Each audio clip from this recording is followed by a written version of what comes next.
नमस्कार मंडळी, राम राम. तर कपाळाला हळदी कुंकू आहे आणि डोक्याला कंगवा नाही आहे. त्याचं कारण म्हणजे की घरी टाइमपास करण्यापेक्षा जेवढं लवकर शेतामध्ये येऊन भेंड्या वगैरे तोडलं तेवढं लवकर मार्केटला जाईल तर भाव मिळते, नाही तर भाव मिळत नाही. आणि शेतात आलं की रावांचा एवढा राग येते ना मला, की घरी असलं की ते बरोबर गोड गोड बोलून मला म्हणतात की चल पटकन पटापट भेंड्या तोडून यायचंय, दुसरं कोणतं काम आहे, असं गोड गोड बोलून मला शेतात नेतात. आणि मी इकडे भेंड्या तोडायला लागली की ते आपले पैप बदलवणं, तो पैप इकडे आणणं किंवा तिकडचा तिकडे नेणं किंवा चालू बंद करणं मोटार, त्याच्या मागेच अर्धा तास लावतात. आणि त्यानंतर मग मला वेळ होते भेंड्या तोडायला आणि त्यानंतर घरी सुद्धा जाण्यासाठी.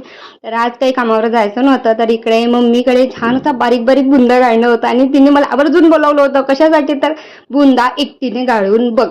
तर मी म्हटलं की नाही, आम्हाला गाळता येतो. मी दानिशचा बर्थडे केला होता, पहिला बर्थडे, तर तेव्हा आम्ही नवरा बायको दोघांनी मिळून अडीच पहिल्याचा बुंदा काढला होता. तर तेव्हापासून मला हिंमत आली की नाही, आम्ही दोघं करू शकतो. पण असं मम्मी म्हणाली की नाही, एकटीने करून बघ, म्हणजे एकटीला गाळता आलं पाहिजे. गाळणं तर होते पण गाळणं खूप महत्वाचं आहे. तर ती मला शिकवत होती. बाईचा जन्म याच्यासाठी आहे की आयुष्य संपून जाते पण शिकणं काही जमत नाही. सगळं व्यवस्थित होत होतं, बट माझा हात जो आहे तो खूप दुखत होता. तर त्यामुळे मम्मी सांगत